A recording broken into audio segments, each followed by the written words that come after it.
us today as one of the speaker on the topic of Pancasila that we raised. Before we start, we would be very happy if you can introduce yourself a bit about yourself. Start from you. Oh, My name is Stefan Silpolin.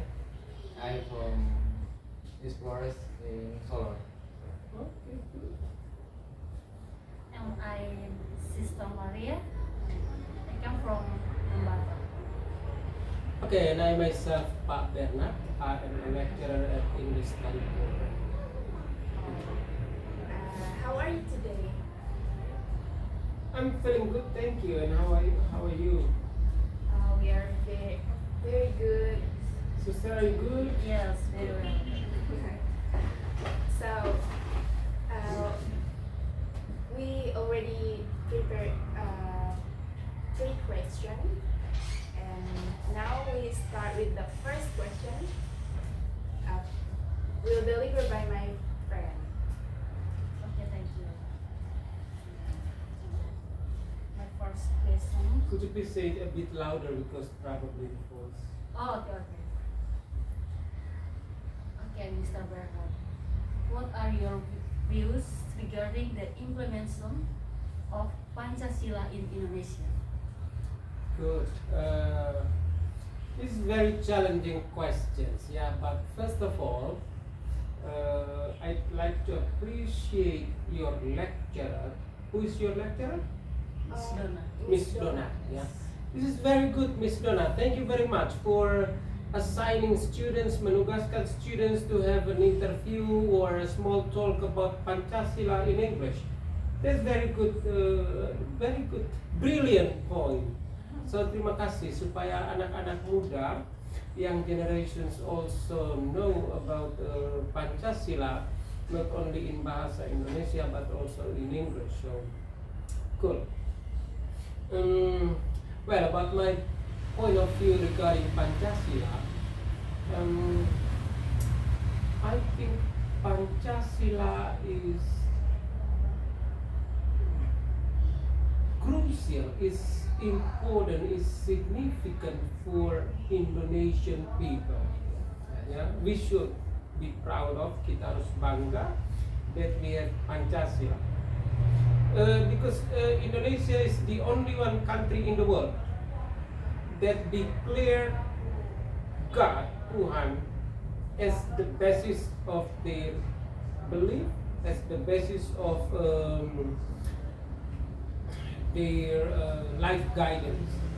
Jadi 5 principle of Pancasila, 5 sila Pancasila are actually very nice for Indonesian as a country and also for Indonesian citizens, because not many countries, but the only one countries that recognize the presence of God as their ideology, humanism, and the third one is unity, democracy, and social fairness. That's very good point, yeah. Although meskipun the implementation is not really well understood, especially for young generations, but nationally, secara nasional, at least we have those 5 principles as our basis or ground to lead us in our daily, let's say that daily actions, daily conversations, and our daily associations with others. Yeah. Thank you. Mhm.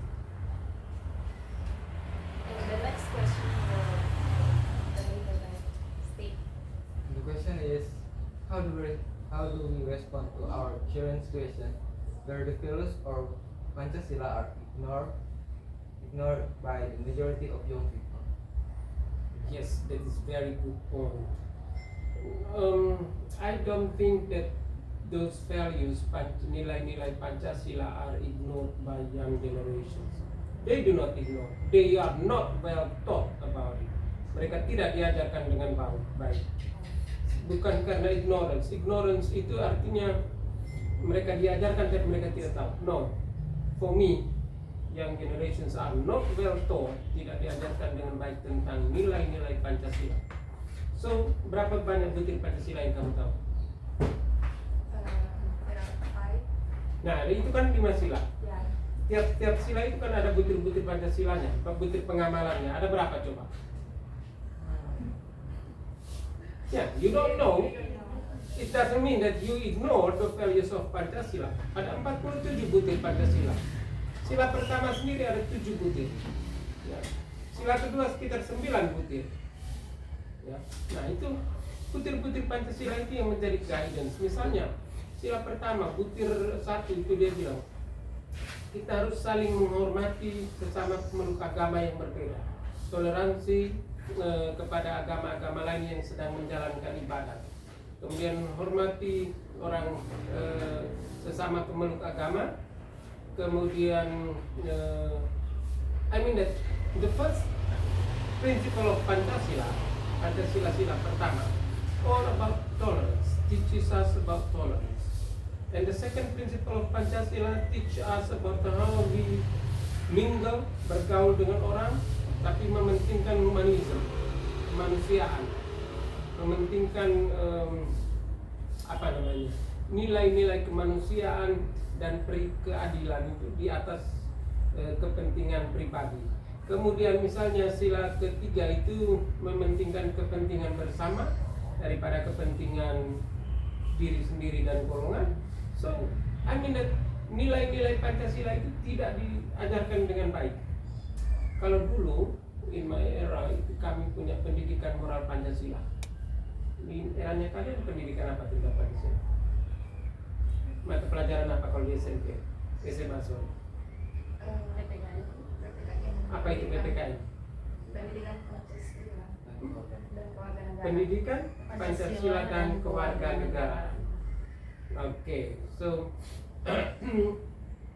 when in my era, I think we really learned about Pancasila because Pancasila is one subject, salah satu mata pelajaran wajib yang diujikan secara nasional. So we really understand about it, and then also we have to implement. Kita juga harus melaksanakan itu di dalam pergaulan harian. So I mean that the problem for the present generations or current generations, it is not about your ignorance. For me, it is about not knowing, tidak tahu tentang nilai Pancasila itu sendiri. Karena itu, it's very good point that your lecturer encourage you to have interview with somebody who knows well about Pancasila, and then you learn Pancasila at the same time. That's very good point.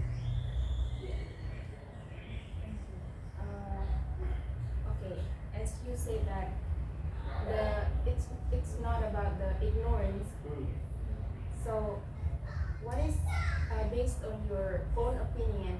What is your solution for young generation so that they can really instill the Pancasila and the nilai-nilai Pancasila into their life, and also for all young generation so that they can respect each other and respect the differences. Thank you so much. That's very nice questions. Yeah, excellent questions. Currently, the government tries to promote Pancasila dengan program yang disebut Profil Pelajar Pancasila as our as our intention, as our objective of education. Profil Pelajar Pancasila itu kalau saya tidak salah ada 7, dengan menempatkan pertama itu tetap ketuhanan, belief in God, kemudian humanism, apalagi ya, unity, fairness, kemudian collaborations, communications, creativity, and another one is about critical thinking or something like that one. Ada sekitar 7 poin yang menjadi profil pelajar Pancasila. Those are very good point. Yeah, those are very good point. However, di dalam pelaksanaannya ada juga namanya proyek pelajar profil pelajar Pancasila, tapi diberikan is not given regularly, tetapi temporally. Jadi diberikan hanya secara temporal, secara secara sambilan, tidak sebagai sebuah kegiatan yang regular. Jadi seharusnya anak-anak itu or young generations of children like you should be regularly reminded, diingatkan tentang the values of Pancasila. Adik, I'm telling you the truth. Ketika you develop or you like the values of Pancasila, menghidupi nilai-nilai Pancasila, Anda bisa hidup di mana saja di seluruh dunia. Karena itulah sebenarnya karakter yang diterima oleh dunia. It's universal characters. Ya. Kalau orang di luar negeri karakter pelajar abad 21 itu hanya mengenal communication, collaboration, critical thinking, and creativity. Maka Indonesia itu sebenarnya punya kelebihan. Mereka hanya menempati itu communication, collaboration, creativity, and critical thinking. Tapi kita punya satu kelebihan, yaitu kita punya believing, percaya pada Tuhan. Jadi kalau kita menempatkan semua kemampuan intelektual kita tanpa percaya pada Tuhan, maka kita kemudian hasil akhirnya adalah pintar untuk diri sendiri dan golongan sendiri, tetapi tidak untuk memelihara diri. Ya, banyak orang yang pintar kemudian membuat bom untuk membunuh teman-teman, atau membuat nuklir, atau membuat pesawat bukan untuk kebaikan tetapi untuk menghancurkan. Kenapa? Karena they do not believe in God. So for me, I think your question is nice.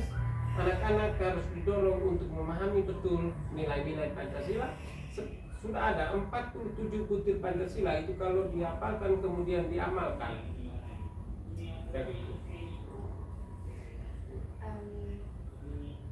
Seperti yang sudah Bapak jelaskan tadi, bahwa salah satunya cara untuk mengenalkan masalah tersebut adalah dengan menanamkan sifat percaya atau percaya pada Tuhan. Nah, namun dalam penerapan atau dalam fakta yang kita temukan di Indonesia sekarang tuh malah banyak umat-umat beragama lain. Contohnya kasus yang paling sering kita dengar, bahwa umat dari agama lain melarang atau meniadakan proses ibadah dari umat agama lain. Contohnya dari umat agama Islam yang melarang adanya ibadah dari umat Kristen. Nah, menurut Bapak, apakah hal tersebut bisa diatasi cuma dengan menerapkan pelajaran-pelajaran percaya kepada Tuhan itu, atau mungkin ada solusi lain untuk bisa menangani hal tersebut? Those who those who forbid the other religion to do their faith or religious belief, yang melakukan semua itu, they do not understand Pancasila. They do not learn Pancasila. Yeah. Because when you learn about Pancasila, and sila pertama itu bukan soal percaya kepada Tuhan yang Maha Esa saja, tetapi how you also respect other religions. You also tolerance to other religions. Jadi there is one impact for those who do not understand well about Pancasila. If you understand well Pancasila, you will not forbid others. You will respect them to do their own faith or religion based on their faith. Yeah, religious activities based on their own faith. So for me, the only way to solve these problems, giving them more enlightenment, penerangan tentang the values of Pancasila, karena without Pancasila with Indonesia, there is no Indonesia. I believe there is no Indonesia. Because unity in diversity, persatuan di dalam keberagaman, is only in Indonesia. That is actually the core values of Pancasila. Unity in diversity. Ya, persatuan di dalam for in Indonesia Bhinneka Tunggal Ika. So those who do the action like forbid others or what I say, they do not allow you to beat the church or they do not permit you to do your activities, religious activities. I mean that shows that they do not understand Pancasila. Sorry. That's all what we want to ask you, and thank you so much, Rizky. Thank you so much for the chance you give to us to interview and share your thoughts, your idea about the values of Pancasila itself. We really appreciate that. Thank you so much. So I also thank you so much for your time, and also to your lecturer who has already assigned you to do this. Yeah, we need to promote Pancasila internationally because Pancasila is actually the basis of universal life. Yeah, it is not only for Indonesia but also for the world. So from Indonesia to the world, we promote Pancasila. Exactly. That's excellent. Yeah. I think that's all. Thank you so much. Thank you so Terima much. kasih. Thank you also for your lecturers. Goodbye. Yeah.